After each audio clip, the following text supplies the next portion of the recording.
Business से जुड़े हैं जो हिंदुस्तान का नहीं वर्ल्ड का अजूबा बिजनेस है।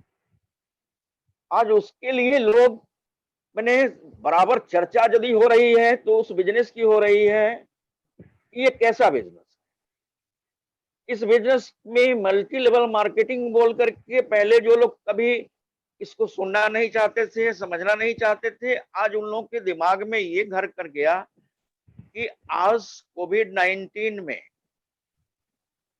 कोरोना के महाकाल में आज विश्व की सभी संस्थाएं, सारी मशीनरीज बंद हो गई और सिर्फ एक ही बिजनेस चलता रहा और उसका नाम है नेटवर्क मार्केटिंग। दोस्तों, मैंने एक किताब में पढ़ा था कि सेकेंड विश्व युद्ध में ट्रेन बंद नहीं हुई थी, लेकिन इस कोरोना महाकाल में ट्रेन भी बंद हो गई, प्लेन भी बंद हो गई, सरकारी गैर सरकारी जितने भी कल कारखाने थे, ऑफिसेस थे, वर्ल्ड की सभी बंद हो चुकी। और उस समय जहां मीटिंग सेमिनार सब कुछ बंद हो गया, लेकिन हमारे जो अपलाइन है उनके दिमाग में वो इतने विजनरी हैं कि उन्होंने ऐसा टेक्नोलॉजी को अपनाया और उस टेक्नोलॉजी से आगे रहे हैं। कोई बात नहीं आई कि ये जब सारी दुनिया बंद है इसमें हम लोग चल रहे हैं। आज यदि चल रहा है तो एक ही चीज चल रहा है, वो नेटवर्क मार्केटिंग चल रहा है। लोग पहले 8 साल पहले जब मैं शुरू किया था लोग कहते थे नहीं चलेगा, और कंपनी आज 20 साल की है।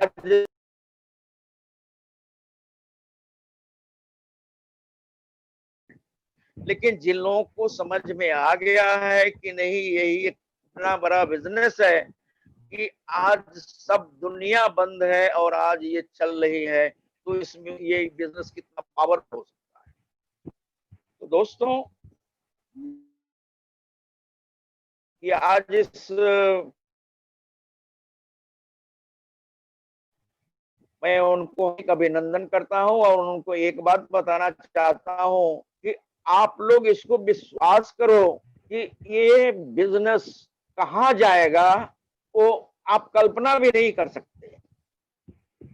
आप कल्पना भी नहीं कर सकते, सोच भी नहीं सकते, आप सपनों में भी नहीं सोच सकते कि बिजनेस कहां जा सकता है। लेकिन अगर आपने विश्वास कर लिया तो ये बिजनेस ऐसा है कि इसमें अगर 3 से 5 साल अगर लगे हैं, मेहनत और ईमानदारी से टिके रहे, तो ये बिजनेस आपके जिंदगी को बदल सकता है। ये मैं गारंटी दे सकता हूं, क्योंकि आज मैं अपने आप को एग्जाम्पल के तौर पे आप बता रहा हूं। 18 साल पहले मैं करोड़पति नहीं था, लेकिन मैं अपनी मेहनत और कंपनी के प्रोडक्ट के ऊपर, कंपनी के सिस्टम से अपने मैंने इस सिस्टम के मीटिंग सेमिनार को देखते हुए, समझते हुए, सीखते हुए आज मैं अपने अपलाइन के सहयोग से आज मैं जिस मुकाम पे आया हूँ, ये सिस्टम आपके लिए भी वही है और आपको अभी मेरे से बहुत ज्यादा फैसिलिटी आप लोगों के सामने। मेरे सामने तो कोई फैसिलिटीज बोल करके थी नहीं, तो जब मैं बिना फैसिलिटीज को इस मुकाम पे आ सकता हूँ तो आप लोगों को तो बने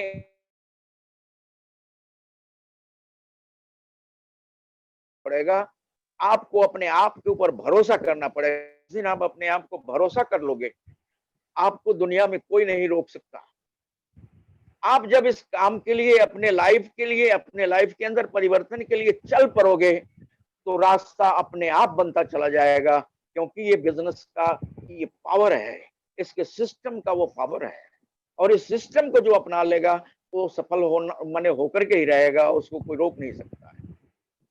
दोस्तों, सफलता के लिए मैं एक बात आप लोगों को बताऊंगा कि जो लोग जुड़े हैं या तो वो डिस्ट्रीब्यूटर हैं, लेकिन आपको ये नहीं भूलना चाहिए कि आज का डिस्ट्रीब्यूटर कल का लीडर है। आज का डिस्ट्रीब्यूटर कल का लीडर होता है। यहाँ कोई डिस्ट्रीब्यूटर सारा जीवन नहीं रहता। डिस्ट्रीब्यूटर तो एक सिस्टम है, ज्वाइन करने के लिए हमें ज्वाइन करना पड़ता है, वो सिस्टम है डिस्ट्रीब्यूटर की। मैं भी एज ए डिस्ट्रीब्यूटर ही ज्वाइन किया। जब मैं अकेला था तो उस समय लोगों को ये बोलता था कि मैं अकेला ज्वाइन किया हूँ, लेकिन मैं विश्वास करके इसमें लगा रहा। धीरे धीरे लोगों से मिलता गया, लोगों को समझाता गया, लोग समझते गए और बनती गई। आज मेरे साथ, मैं अपने को अकेला फील नहीं करता, मेरे साथ लाखों की टीम हो चुकी है। हजारों लीडर्स हमारे साथ हैं, जिन लोगों ने आज यहाँ पे बहुत बड़ा मुकाम खड़ा कर लिया है, बहुत बड़ा पोजीशन लिया है, बहुत बड़ी बड़ी पीने हासिल की। तो आज आप यदि इस बिजनेस को विश्वास करोगे तो आप भी एक दिन अपने मुकाम पे जा सकते हो।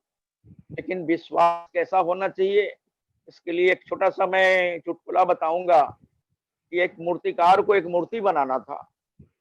तो जब उसको मूर्ति बनाना था तो वो अपना जंगल में गया, एक पत्थर, बड़ा सा पत्थर को तोड़ करके ला करके उसको मूर्ति बनाता। वो जाके जंगल में उस पत्थर तोड़ने के लिए अपना हथौड़ी चलाना शुरू किया। 1 2 3 5 करके बहुत बार हथौड़ी चलाया, बहुत बार मैंने चेष्टा किया, लेकिन करके वो सोचा कि शायद ये पत्थर टूटने वाला नहीं है, और वो छोड़ करके बैक कर गया और लौट आया। फिर एक दूसरे मूर्तिकार को भी मूर्ति बनाने की जरूरत थी, उसको भी एक छोटा सा पत्थर का टुकड़ा का जरूरत था। जाता है और उस पत्थर के ऊपर एक बार वार करता है, एक चोट लगाता है, पत्थर का टुकड़ा टूट जाता है। अब आप सोचो कि पहला आदमी जो 100 चोटें लगाया था, उसके हाथों में ताकत नहीं थी, ऐसी ही बात नहीं है। वो उसके हथौड़े माने बड़े नहीं थे, मजबूत नहीं थे, ऐसी ही बात नहीं थी। सिर्फ बात ये थी कि उसने 100 चोटें मारी और ये पत्थर 101 चोट में टूटने वाली थी, इसलिए वो 100 चोटें लगा करके वापस आ गया। लेकिन जब दूसरा कोई मूर्तिकार गया, उसने 1 चोटें लगाई और मूर्ति पत्थर का टुकड़ा टूट गया। तो मैं अपने आप लोगों को ये बताना चाहता हूं कि आप विश्वास करें, जब तक आप सक्सेस नहीं हो जाए तब तक पीछे नहीं हटे। आप ये मान करके चलें। ही करते हैं, पढ़ने लिखने में हम लोगों को 20 से 25 साल का उम्र खत्म हो जाता है। 20 से 25 साल पढ़ने के बाद में है तो किसी को कुछ जॉब मिलता है, 10-20 हजार की नौकरी मिलती है, वो नहीं भी मिलता। तो हम लोग 20 से 25 साल क्या करते हैं, इंतजार करते हैं, उसका कोई टेंशन नहीं होता। जब नौकरी नहीं मिलती है तो टेंशन शुरू होता है। तो वहां हम कितना टाइम बिताते हैं, वहां हम ये नहीं समझते हैं कि काहे नहीं हो रहा है, नहीं हो रहा है। लेकिन अगर किसी ने मेरे को इस बिजनेस में जोड़ दिया और मैं यहाँ जब जुड़ गया और 2-3 महीने के अंदर ही मैं सोचता हूँ कि मुझे कुछ नहीं मिल रहा है, यहाँ मैं घबरा जाता हूँ। और यदि यहाँ आप घबरा जाएंगे तो यहाँ कुछ मिलने को नहीं है। एक्चुअली आप पढ़ाई लिखाई आप 20-25 साल करते हो, ये बिजनेस भी सीखने और सिखाने का बिजनेस। इस बिजनेस में आपको आकर मीटिंग सेमिनार के माध्यम से सीखना पड़ता है। लीडर अपने अपलाइन के ऊपर विश्वास करना पड़ता है, अपनी कंपनी के ऊपर विश्वास करना पड़ता है, प्रोडक्ट के ऊपर पड़ता है। जब ये विश्वास आपके अंदर आएगी, आप धीरे धीरे इस सीखना शुरू करेंगे। और सीखने के बाद आप जब लर्न टीच एंड डुप्लीकेट बन जाएंगे, आप सीखेंगे फिर सिखाएंगे, तो आपका टीम डुप्लीकेट बनेगा। जब वो डुप्लीकेट बनेगा तो आपको महसूस होगा कि अब मैं इस बिजनेस में आगे बढ़ रहा हूं। क्योंकि डुप्लीकेट आपका कौन बनेगा, आप कितना सीखे हैं, आप कितना जानते हैं, आप कितना विश्वास किए हैं, आप कितना इस बिजनेस के लिए मैंने अपने आप को लगाए हैं। तो आप जितना करेंगे, आप जैसा सीखेंगे, आपका डुप्लीकेट भी वैसा ही होगा। सपोज करो कि बहुत सारे आदमी आते हैं और सीखना नहीं चाहते, न वो मीटिंग में जाते हैं, न सेमिनार में जाते हैं, और न कभी इस चीज को समझना चाहते हैं। लेकिन वो सिर्फ यही कंप्लेन करते हैं कि क्यों मेरे पास तो पैसा नहीं आया, मेरे को तो बताया गया था इसमें पैसे आते हैं, लेकिन मुझे पैसा नहीं मिल रहा है। दोस्तों पैसे आते हैं, ये बिजनेस क्या है कि खर्चे से इनकम, चर्चे से इनकम। अगर आप इस कंपनी के को यूज करेंगे, इसको सेल करेंगे, शेयर करेंगे, तो आपके पास पैसे आएंगे। ऐसे इसमें आकर नाम लिखा के बैठे रहने से इसमें पैसे नहीं आते। आपको पहले इस बिजनेस के ऊपर विश्वास करके ये जानना पड़ेगा कि ये पैसे आते कैसे हैं। पैसे आने के दो तरीके हैं। यहाँ दो तरह से पैसे आते हैं। एक तो लिमिटेड में आते हैं, दूसरा अनलिमिटेड आता है। क्योंकि लोगों को बताया जाता है कि इस बिजनेस में लाखों लाख रुपए महीने के आते हैं। बात भी सही है, आते भी हैं, लेकिन शुरू शुरू में लोगों को विश्वास नहीं होता है। लेकिन आते हैं तो लाखों लाख कमाते हैं। शुरू शुरू में नहीं आते हैं। शुरू में जब आप बिजनेस सीखते हो, बिजनेस जानते हो, बिजनेस को विश्वास करते हो, तो यहाँ का प्रोडक्ट यूज करते हो, सेल करते हो, शेयर करते हो, तो उस प्रोडक्ट यूज सेल शेयर करने से आपको एक लिमिटेड इनकम आती है। आप अपने बलबूते से जितना सेल करेंगे, शेयर करेंगे, यूज करेंगे, उसके इनकम आएंगे। लेकिन इस बिजनेस को नेटवर्क मार्केटिंग बोला जाता है। ये बिजनेस नेटवर्क मार्केटिंग है। नेटवर्क मार्केटिंग में आप जानते हो कि नेट बनाना पड़ता है, एक टीम बनानी पड़ती है, लोगों के ग्रुप को लाना पड़ता है, लोगों को जोड़ना पड़ता है। और लोग क्यों जुड़ते हैं, इसका भी एक कारण है कि मैं जब इस बिजनेस में जुड़ा था तो मेरा कोई लॉस नहीं हुआ।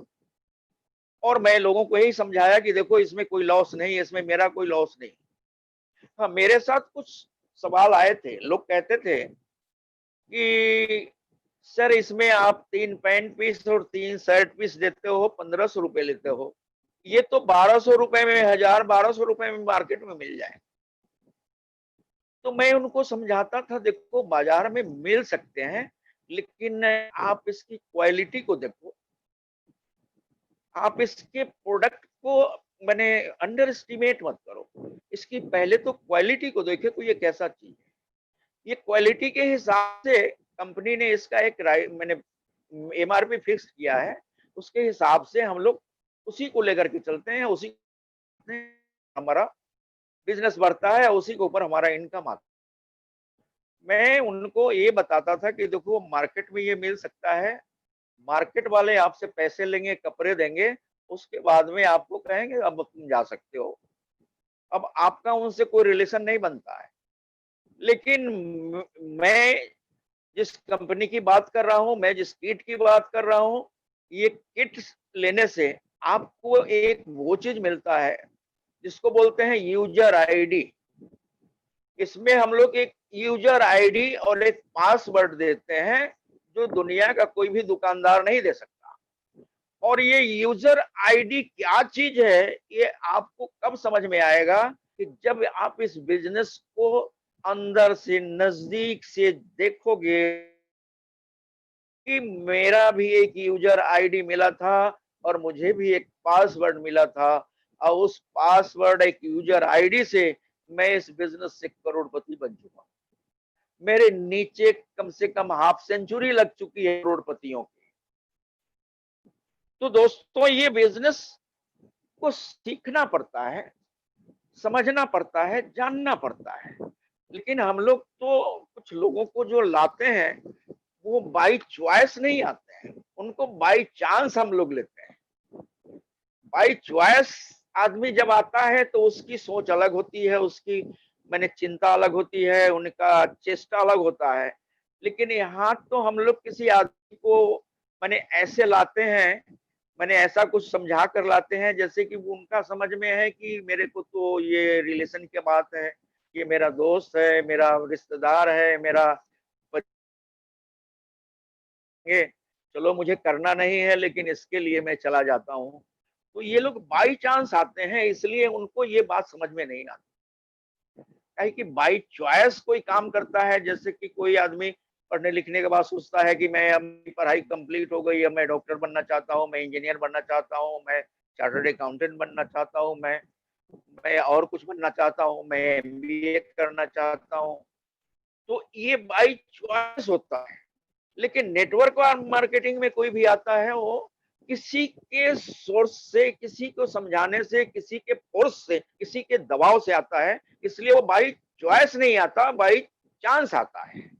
तो ये चीज क्या होता है कि वो समझ में नहीं आती, उनको समझ में आती है कि ये मैं इसमें, मेरा तो एक जॉब है, एक जॉब से मैं अपना काम कर रहा हूँ, या मेरा कोई छोटा मोटा दुकान है उससे मैं अपना काम ला रहा हूँ। तो दोस्तों, एक छोटा मोटा जॉब और दुकान मेरे लाइफ को चेंज नहीं कर सकता। ये जॉब जो है वो हमें खाना दे सकता है, मैं भूखों नहीं मर सकता, लेकिन ये जॉब नहीं बन सकता। ये जो हमारा छोटा मोटा अमीर नहीं बन सकते।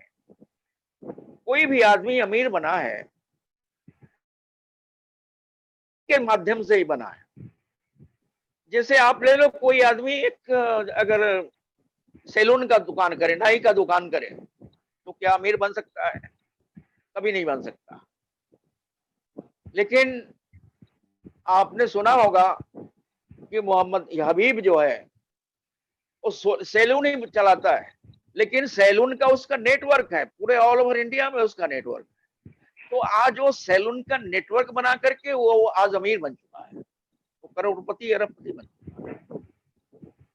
आप ये समझते हैं कि सपोज करें कोई दुकान है, तो दुकान छोटा मोटा दुकान करने से नहीं, आप एक दुकान ले लो, आप जैसे मार्केट है, पेंटालून का शोरूम है, मॉल है, बिग बाजार है, ये एक दुकान ही है, एक शोरूम ही है।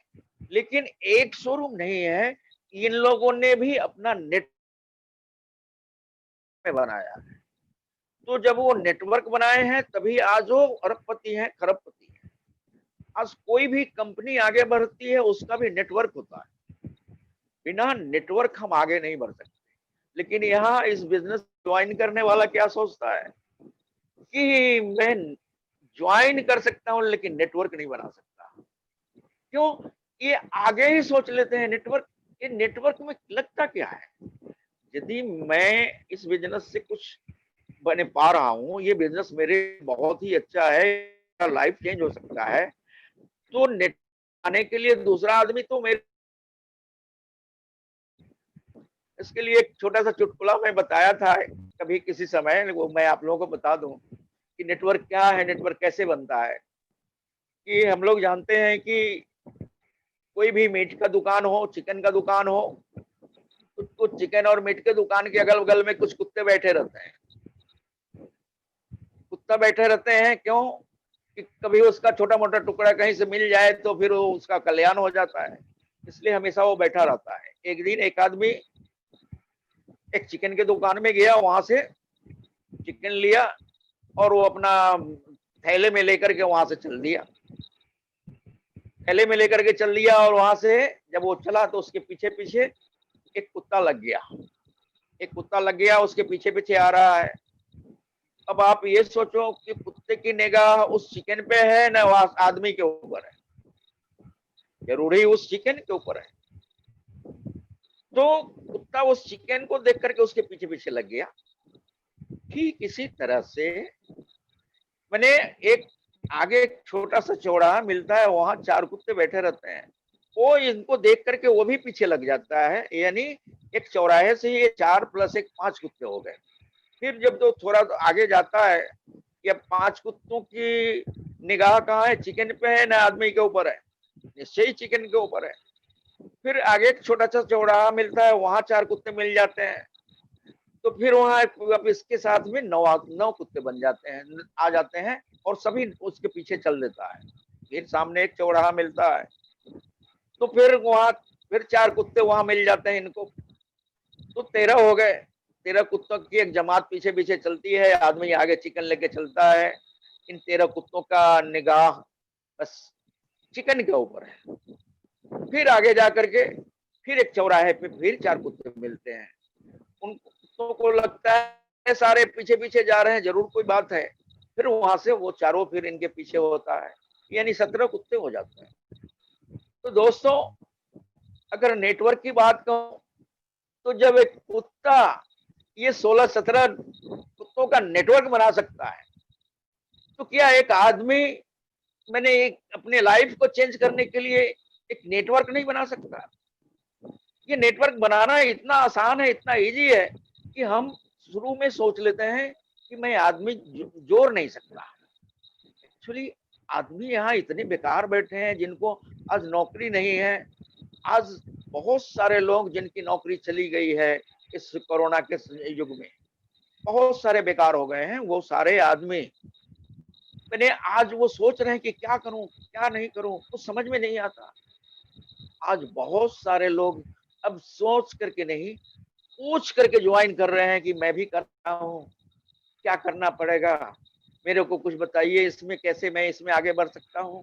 तो दोस्तों, जहाँ चाह है वहाँ राह है। अगर आप चाहेंगे कि आप जिस बिजनेस में आए वो बिजनेस इतना बड़ा है, इतना महान है, इतना माने डेवलप्ड है, इसमें हम बहुत आगे जा सकते हैं, तो ये बिजनेस आपको उस तरह का माहौल दे सकता है, उस तरह का परिस्थिति तैयार हो सकता है और आप बहुत आगे जा सकते हैं। और आपको इस बिजनेस में क्या करना पड़ता है, एक्चुअली हम लोग क्या करते हैं कि अपने लिए सोचते नहीं। इस बिजनेस में आपको क्या करना पड़ता है कि दो चीजें हैं कि हम अपने मेंटेलिटी को माने अपने एटीट्यूड को इस तरह से चेंज करें। एटीट्यूड मीन्स माने वो दो तरह का, एक एटीट्यूड होता है बेगिंग एटीट्यूड और दूसरा एटीट्यूड होता है जिसको बोलते हैं गिविंग एटीट्यूड। बेगिंग एटीट्यूड जो होता है उसको आदमी वो तो माने भिक्षा करके अपना लाइफ चलाता है। गिविंग एटीट्यूड होता है कि मैं तो अपने लाइफ के लिए कर रहा हूँ, मैं दूसरे को भी इसमें लाइफ दे सकता हूँ। मेरे साथ जितने आदमी जुड़ सकते हैं उनकी भी लाइफ में परिवर्तन हो सकता है। तो दोस्तों, अपने सबसे पहले तो अपने एटीट्यूड को चेंज करो। अगर आप अपने एटीट्यूड को चेंज करेंगे तो आप देखेंगे कि आप जो चाहेंगे वो कर सकते हैं। मैं एक छोटा सा एग्जांपल देना चाह रहा हूँ कि 1983 में मैंने इंडिया इंडिया वर्ल्ड कप जीता था। तो 1983 में जब इंडिया वर्ल्ड कप जीता तो इसके साथ कंपटीशन किसका था? वेस्ट इंडीज का था, जो 74 में भी वर्ल्ड कप जीता था, 79 में भी जीता था।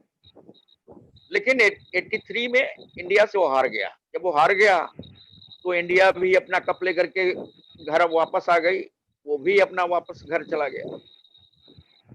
लेकिन उन लोगों को ये बात खलने लगी कि एक छोटा मोटा टीम हम लोगों के ऊपर मैंने हम लोगों को हरा के मैंने वो कप लेके चला गया। तो इन लोगों को अहंकार था कि हम लोग को कोई हरा नहीं सकता, क्योंकि उस समय इनका बहुत रुतबा था, ये बहुत मैंने क्रिकेट में इनका बहुत नाम था, बहुत शानदार प्लेयर थे इनके पास। इन्होंने बीसीसीआई से रिक्वेस्ट किया कि सर मैं इंडिया के साथ कुछ टेस्ट मैच और कुछ वनडे खेलना चाहता हूँ। बीसीसीआई ने एक्सेप्ट कर लिया और जो प्लेयर कभी हिंदुस्तान आना नहीं चाहते थे इस बार उनको यहाँ आना पड़ा, वो आए।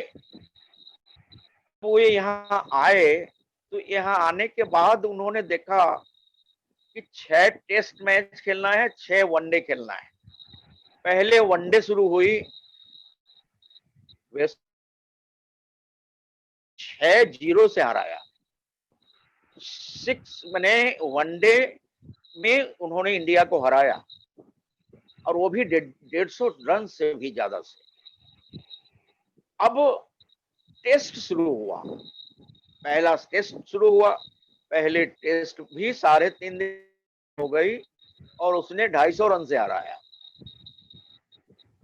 सेकेंड टेस्ट होने वाले, अब सेकेंड टेस्ट के पहले लोगों के दिमाग में आया कि ये क्या हो रहा है, इंडियन प्लेयर क्या कर रहे हैं, कुछ मैंने ये तो बहुत ही मैंने खराब पोजीशन है।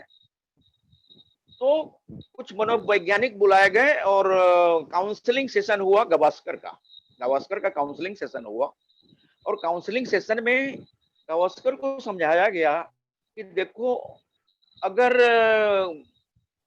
उनके पास बहुत अच्छे बॉलर्स हैं, मैल्कम मार्शल, रिनाउंड बॉलर, तो उनके बॉल से लोग घबरा जाते थे। उनके बॉल को वो इतना स्पीडी बॉल फेंकता था कि ये लोग मतलब उसको फेस नहीं कर पाते। तो जब काउंसलिंग सेशन हुआ, काउंसलिंग सेशन में ये इनको गावस्कर का काउंसलिंग सेशन, गावस्कर को बताया गया कि देखो अगर मैल्कम मार्शल मैंने एक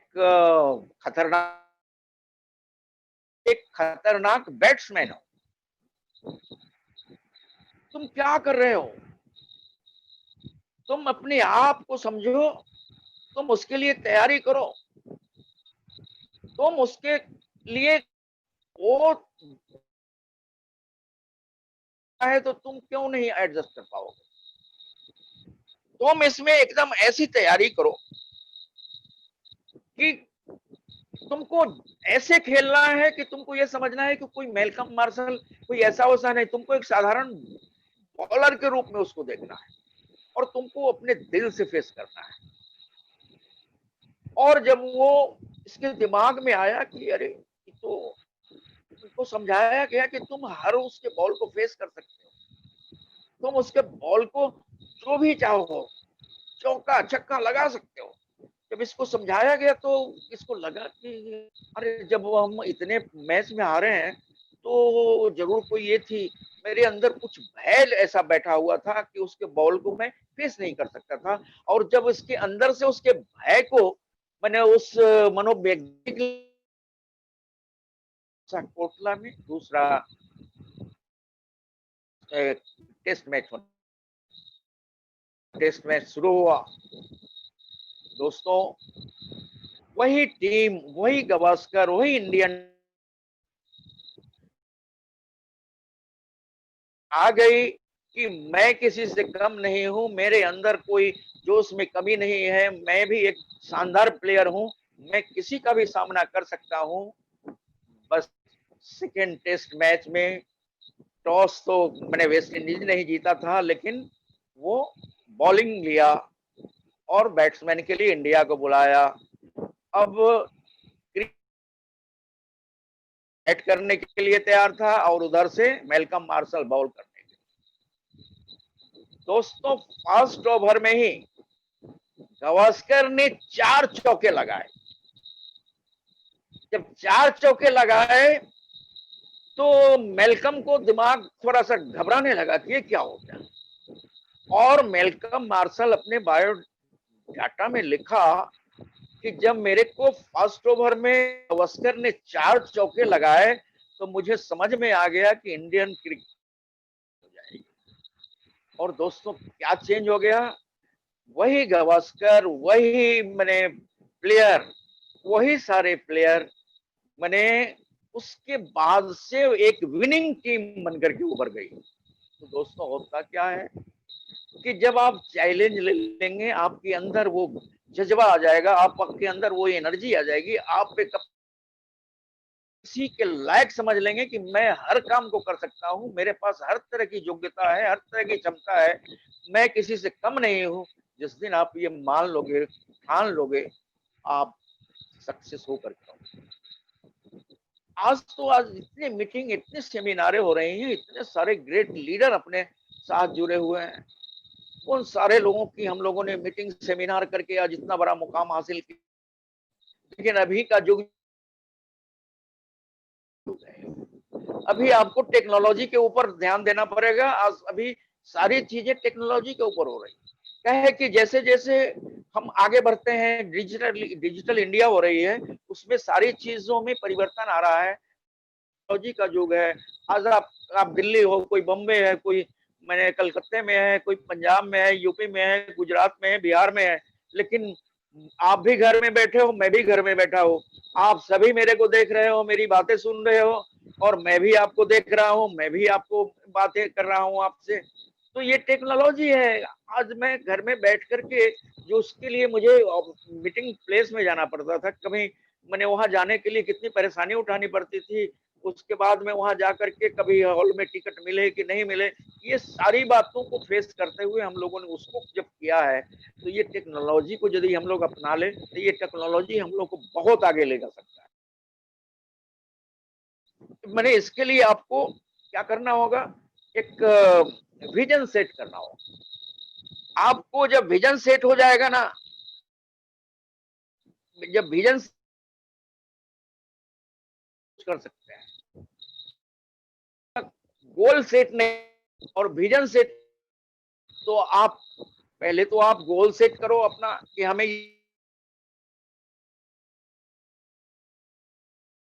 तो आपका परफॉर्मेंस निकलेगा।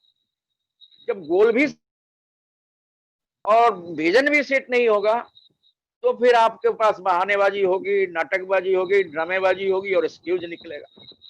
इसलिए सेट योर गोल फर्स्ट, ये सबसे पहले बहुत जरूरी है कि आप क्या करना चाहते हैं। क्या है कि नेटवर्क में आपकी लाइफ 3 से 5 होगा।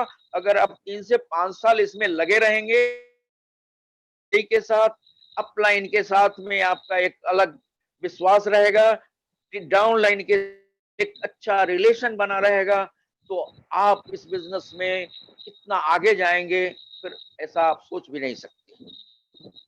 दोस्तों, समय जो है बहुत बलवान होता है। आदमी यहाँ अपना टाइम बहुत पास करता है, लेकिन ये नहीं सोचता कि हम समय को पास कर रहे हैं, ये समय फिर लौट कर आने वाला नहीं है। हमारे पास टाइम नहीं है। दोस्तों, के अनुसार आपको समय के अनुसार आपको चेंज होना पड़ेगा। देखो, आदमी दो तरह से बदलते हैं, या तो खुद, अन्य समय बदल देता है। अगर खुद बदल गए तो है, बदलाना बहुत तकलीफ होगी, इसलिए खुद बदल जाएगी।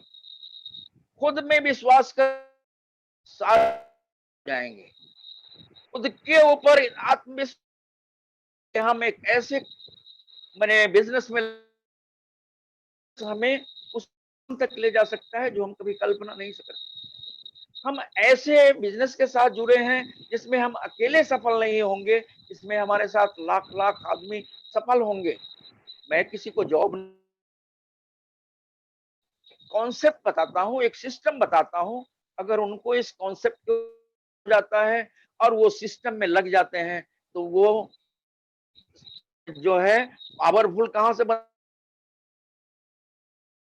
बिजनेस में पावरफुल होकर हमारे आप को अपने मुकाम तक पहुंचा देता है। तो दोस्तों, मैंने इसके लिए मैं आप लोगों से इतना ही कहूंगा कि मैं तो कभी काल मौका पाता हूं, इसलिए कि मेरे साथ में इतने सारे लीडर्स हैं कि सभी के मैंने रिनाउंड और मैंने अच्छे वक्ता हैं। इन लोगों ने उस बिजनेस,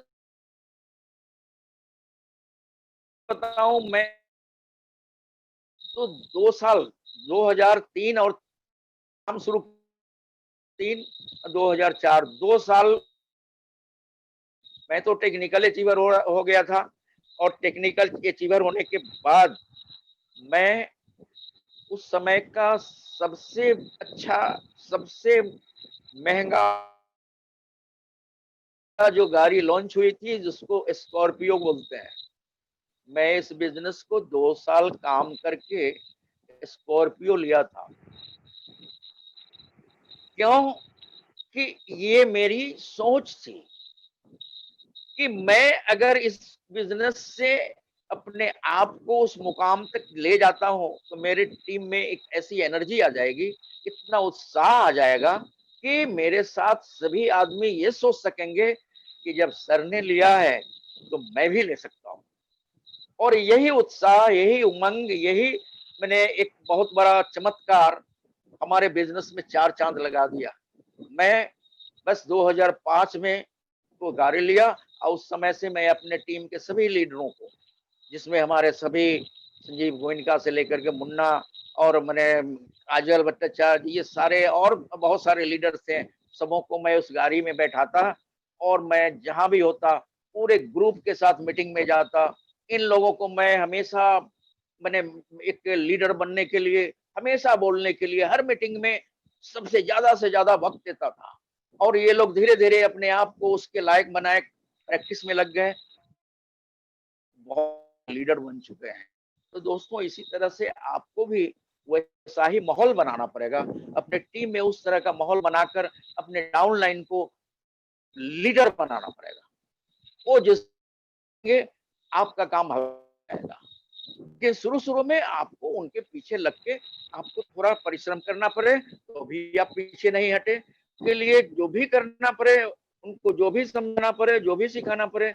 और मैं नए लोगों को ये बोलता हूँ कि आज तो हम लोगों के लिए कितना बड़ा बिज़नेस का प्लेटफ़ॉर्म तैयार हुआ है, जो हमारे माननीय टीसीजी के मैंने अंतर से निकला हुआ है, जिसको हम लोग बोलते हैं मैंने डिस्प्ले वॉल। और ये डिस्प्ले वॉल आज क्या चमत्कार कर रहा है।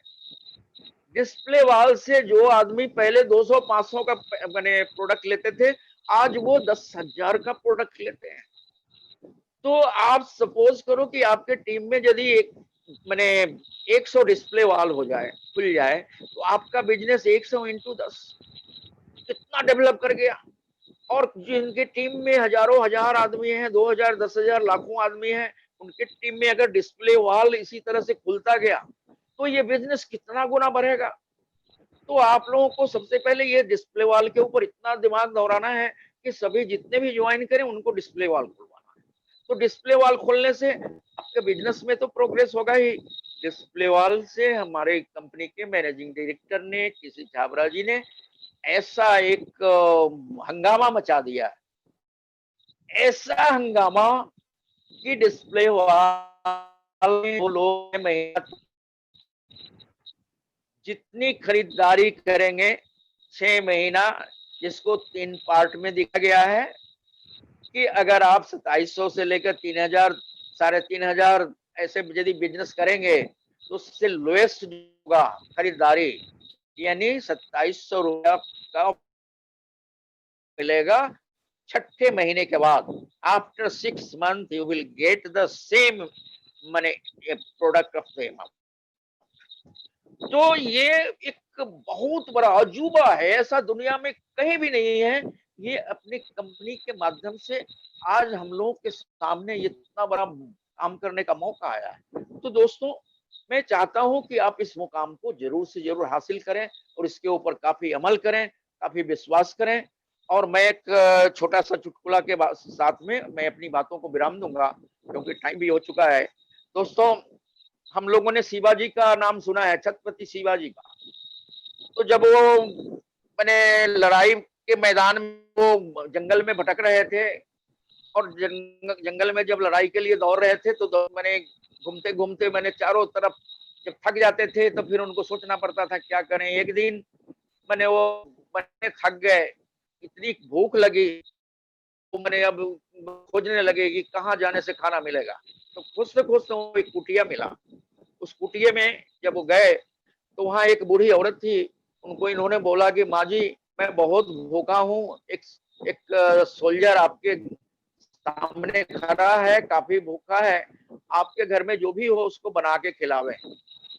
वो बूढ़ी औरत क्या की, उनके घर में जो भी था उन्होंने बनाया, वो खिचड़ी बना करके तैयार किया और इनको खाने के लिए फिर बुलाया। पहले बोला कि आप अपना हाथ तो धो लीजिए, धोने के बाद आप बैठिए, मैं आपको परोस देती हूँ। इसके बाद उनको खाने के लिए मैंने वो दिया गया। जब को खाने के लिए दिया गया, तो मैंने शिवाजी ने क्या किया कि मैंने गरम खाना था, बीच में उंगली डाल दी, बीच में उंगली डाल दी तो उनका हाथ उंगली जल गया। कोई बूढ़ी औरत कहती है कि तुम तो ऐसे कर रहे हो, इतनी गलती कर रहे हो जैसा कि शिवाजी कर रहा है। अब वो बस इनको लगा कि ये औरत मैंने शिवाजी के विषय में ये भूल कौन सा हो रहा है पता नहीं। शिवाजी को सभी जानते हैं कि वो मूर्ख नहीं है, बहुत बड़े विद्वान है और बहुत बड़े विजेता है। लेकिन ये औरत कह रही है कि तुम तो वो जो शिवाजी कर रहे हैं। तो इन्होंने बस उस औरत से, बूढ़ी और माँ से पूछा कि माता जी आप ये बताएं कि सभी आदमी तो शिवाजी की बड़प्पन करते हैं, शिवाजी बोलते हैं बहुत अच्छे हैं, बहुत बड़े योद्धा हैं, बड़े बने बड़े बड़े सिपाही हैं, तो आप उनको कैसे कह रही हैं कि मैंने वो मूर्ख है, तुम उसमें शिवाजी के जैसा काम कर रहे हो। तो वो पूरी औरत बताई कि देखो शिवाजी बहुत ही बुद्धिमान है, बलवान है, लेकिन वो अभी एक गलती कर रहा है, वो बड़े किलों को पता करने में लगा हुआ है। उसको छोटे छोटे किलों को बने पता करते हुए आगे बढ़ना चाहिए। और अगर इस तरह की वो गलती न करता तो आज वो मैंने बहुत आगे बढ़ सकता था, लेकिन उसकी पसंद क्या ये करें। और और तुम ठीक उसके जैसा क्या किया हो तो कि देखो तुमको कचरी के बीच में उंगली डालने की क्या जरूरत थी। तुम यदि अगल बगल से यदि नहीं थी, भूल कर रहे हो कि तुम भी एकदम।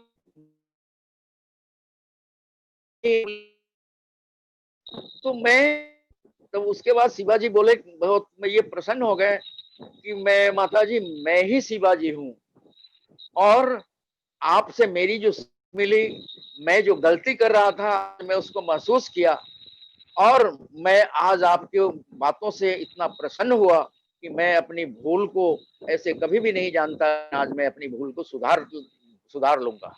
तो दोस्तों मेरे साथ अपने साथ में कुछ नए नए लोग आते हैं, वो भी मैंने क्या बोल कि जब उनको रॉयल्टी और टेक्निकल समझाया जाता है तो वो अपने आप को बोलते हैं नहीं मेरा रॉयल्टी आएगा, मेरा टेक्निकल कैसे आएगा।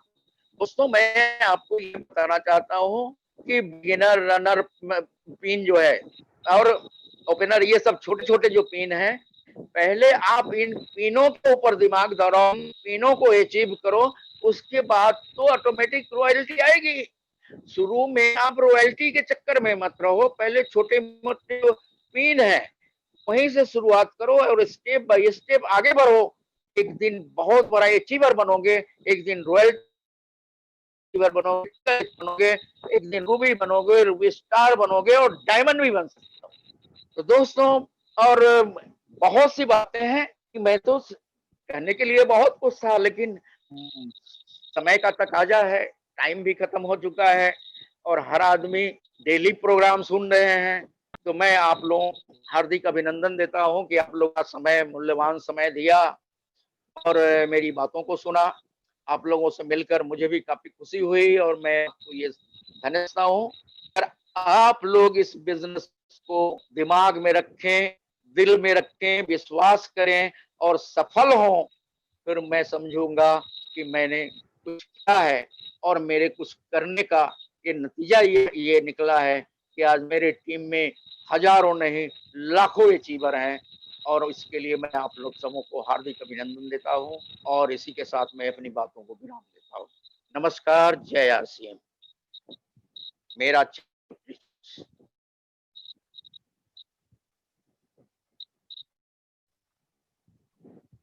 बहुत बढ़िया सर, आपका प्रोग्राम बड़ा शानदार आज का। तो शिवाजी वाला जो किस्सा आपने बताया तो आंखें खोल दिया हम लोग का कि रॉयल्टी से पहले वाइटल को फतह करना है। और ऐसा ही होता है, जब लोग शुरू करते हैं तो वाइटल को भूल जाते हैं, केवल रॉयल्टी रॉयल्टी करते रहते हैं। तो आपने वो सीढ़ी बताया। मैं चाहूंगा जितने भी को होस्ट है अपने आप को सौजलदा, आपको कैसा लगा सर का प्रोग्राम? बहुत बहुत धन्यवाद सर। शानदार प्रोग्राम हुआ जी सर। सजग आपका बहुत दिन के बाद आपको देखे हैं, हमका आपको प्रोग्राम आप खुश रहिए। Thank you very much. Thank you very much. आप लोग की जी दादा, ओके सर। थैंक यू दादा। सर हमारे बीच में है तो हमारे महागुरु हैं, और मैं चाहूंगा मिश्रा सर हमारे बीच में आए, और दादा को बहुत जानते हैं, पुराने साथी हैं।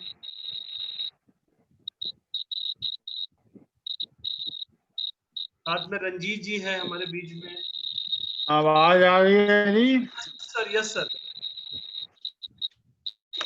हाँ सर, नमस्कार। आज सर ने इतनी भी बातें कही, जिससे कही और टू द पॉइंट, जितनी उनकी बातें हैं एक एक चीज को फॉलो करने की जरूरत है। और हम वादा करते हैं सर से कि हम लोग उनके बताए हुए नक्शे कदम पे चल रहे हैं, आगे चलते रहेंगे। बहुत अच्छा लगा सर, बहुत जबरदस्त प्रोग्राम। Thank you. जय RCM सर। जय जय। एक हमारे साथी हैं बबलू झा जी, जिनका नाम सर ने बबलू झा जी, और रंजीत कुमार जी ने अपना माइक अनम्यूट किया है। अभी कुमार जी सर को नमस्कार, बाकी सारे गुरुओं को भी नमस्कार। सर ने जो अनुभव बताया अपना, जो शुरू से लेके आज 18 सालों का, ये हम लोग को इंस्पायर करता है कि हर परिस्थिति आता है, उतार चढ़ाव आते हैं, लेकिन आप टिके रहो। सर ने बताया, सर का सबसे बड़ा लेसन है, सर से जब भी हमारी बात होती है, और कोरोना के समझिए कि 144 जब बिहार में लगा था, उस दिन सर मुजफ्फरपुर आ चुके थे, शिवहर गांव ने शेड्यूल लिया था। तो सर से जब भी बात हुई और जब भी हुआ तो एक बाकी सारे मोटिवेशन हमें मिलते हैं, लेकिन सर को देखने के बाद ही मोटिवेट मैं हो जाता हूं कि हर परिस्थिति में अपने को पॉजिटिव रखना है, अपने ड्रीम को बनाए रखना है, तो वही आपको लेके चलता है। और सर जब आते हैं तो और ताजा कर देते हैं, और हम लोगों के अंदर दृढ़ता आ जाती है कि वास्तव में जब आप कर सकते हैं तो हम लोग के समय तो आज आप पटना आके ले जाते थे, आप भीलवाड़ा आके किट ले जाते थे, और वहां से इतना बड़ा फतह कर लिए, तो आज तो हम लोग अब डिस्प्ले वाल घर घर प्रोडक्ट आ गया, अब क्या है। तो आप ऐसे ही इंस्पायर, आपके नाम से इंस्पायर आदमी हो जाता है। आज तो आप सामने आए हैं, तो सर बहुत बहुत धन्यवाद, और ऐसे ही स्वस्थ रहिए, आगे बीच बीच में हम लोगों को आशीर्वाद देते रहिए, हम लोग आगे बढ़ते रहे। बहुत बहुत धन्यवाद सर। बहुत बहुत ओके सर, नमस्कार। जय RCM सर। एक्चुअली सर मैं अभी गांव में हूँ, एक जगह मीटिंग में बाहर आया हूँ, आउट ऑफ टाउन हूँ, इसलिए सर मेरा वीडियो जो है तो ये ऑफ था। और सर कहने की क्या बात है, आप तो एक ऐसा दर्पण है जिस चेहरे में लाखों लोगों ने अपनी कामयाबी की तस्वीर को देखा और आज कामयाब हैं। और आज की मीटिंग में सर आपने वो काम कर दिया सर कि फिर जो पहले की जरूरत थी उसमें कई लाख गुना उड़ जाया, आज मेरे अंदर फिर से आ गया। एक एटीट्यूड को चेंज करने से गावस्कर ने मार्शल को दिखा दिया पहले ओवर में कि 4 का कैसा होता है। मैंने आज की मीटिंग में सरल और सहज भाषा में अगर कहा जाए तो शून्य से शिखर पर जाने कि वो सारे गुण रहस्य को एकदम महामंत्र के तरह से आपने शब्दों से पिरो करके उसे प्रमाणित कर दिए कि आज जीते साथी हैं, वाकई में लोग ज्वाइन करते हैं डिस्ट्रीब्यूटर और बनते हैं लीडर, वो क्वालिटी सर आपने दिखाया। Okay sir, thank you sir. हम सभी लोग बहुत सौभाग्यशाली हैं, परमात्मा की कृपा है कि सर आज आप जैसे लोग हमारे ग्रेट अपलाइन हैं। बस ईश्वर से मेरी यह प्रार्थना है कि आपकी उम्र बहुत लंबी हो और ऐसे ही हम लोगों को मार्गदर्शन देते रहें, आशीर्वाद आप देते रहें। Thank you sir, great sir, thank you, great. हमारे भीलवाड़ा से सुरेंद्र जैन जी भी को-होस्ट हैं, और श्री सतपति जी भी है। सतपति जी और सुरेंद्र जैन जी आज सर का जय RCM सर। जय RCM। प्रणाम गुरुदेव। प्रणाम प्रणाम। आपका लाडला पोता हूँ वैसे तो टीम में। मैं जब समझता हूँ आप तो हमारे दादाजी हैं, सब दिन और दादाजी से हमेशा सीखने को ही मिलता है। उनका अनुभव भी है, उनके कार्य क्षमता की जो सीढ़ियां उन्होंने पार की है वो भी हमें उनकी कहानियों के माध्यम से सीखने को मिलती थी। वो आज आपने साक्षात हमें बताया कि वाकई में अगर आप जीवन में चाह है तो राह अपने आप मिल जाएगी, और इसी राह के साथ हम आगे बढ़ रहे हैं आपकी अंगुली पकड़ के। बस आप हमें अंगुली छोड़ना नहीं, अंगुली पकड़ के रखिएगा। ये वादा है आपके पोते का कि आपसे आगे बढ़ने के लिए आतुर है, बस तैयार है सर। बहुत बहुत धन्यवाद सर, थैंक यू। बहुत अच्छा सर। नमस्कार। नमस्कार नमस्कार सर। जय RCM सर। सर आज तो आपसे बहुत कुछ सीखने को मिला। तो आपको याद होगा कि जब हम शुरू कर रहे थे, कटक में आपका मीटिंग हो रहा था, तो उस समय भी हम लोग प्रभावित हुए थे। और ये जो लॉकडाउन से पहले राउरकेला में हम मिल चुके थे, आपका मीटिंग भी मैंने भी अटेंड किया था। तो उस समय भी बहुत प्रभावित हो चुके थे, और आपके जो प्रेरणादायक जो बातें और आपका जो चुटकुला, आपका जो भी है सर, हमको बहुत प्रभावित करता है। जो से गुरुदेव बीसी छाबड़ा जी बोलते हैं कि अंडे को अगर अंदर से वो फूटता है तो एक नया जीवन होता है, और आपकी बातों में ऐसा लगता है सर, हमारे दिल तो गदगद हो जाता है सर। मैं परमात्मा से प्रार्थना करना चाहता हूँ कि सर ऐसी अपलाइन मतलब सबको दे, मतलब हमको जैसे मिले हैं आप। और ये प्रार्थना करना चाहता हूं कि सर आप बहुत दिन स्वस्थ रहे और हमको गाइड देते रहे, और आपके जो चलते हुए रास्ते में हम आगे बढ़ते रहें और बहुत कुछ कर सकते हैं सर। आपका आशीर्वाद ही चाहिए, और पूरे उड़ीसा आपका आभारी है। और इसके साथ सर आज का जो प्रोग्राम बहुत गजब का था, और आपका आवाज सुनने को मिला, तो इसलिए बहुत बहुत धन्यवाद सर। नमस्कार, जय आरसीएम सर। जय हर्ष।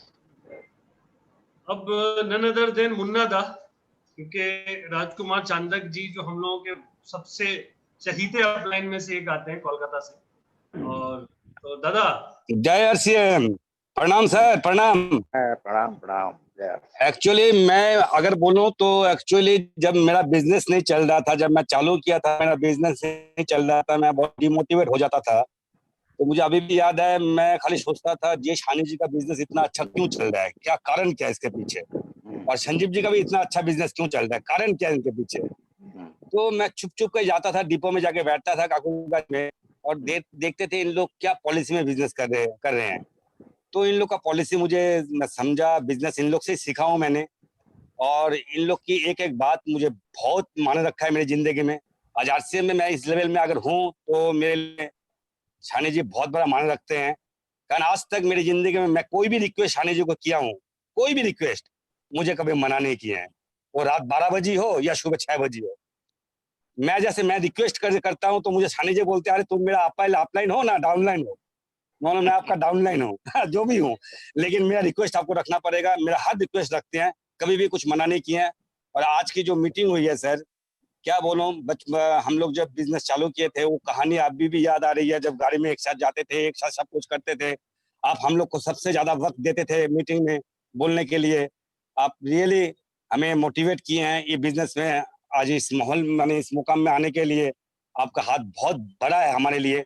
तो thank you very much sir. और मैं चाहता हूँ आप सुस्त रहे, और जब भी फिर से मैं आपको रिक्वेस्ट करूँ आप मेरी बात को रखा करो प्लीज, और रखते भी हो। Thank you thank you thank you thank you very much. Thank you दादा। और टीम प्रहलाद होस्ट को मैं चाहूंगा कि सर हैं, अगर प्रहलाद जी हैं तो उनका भी आशीर्वाद हम लोगों को मिले।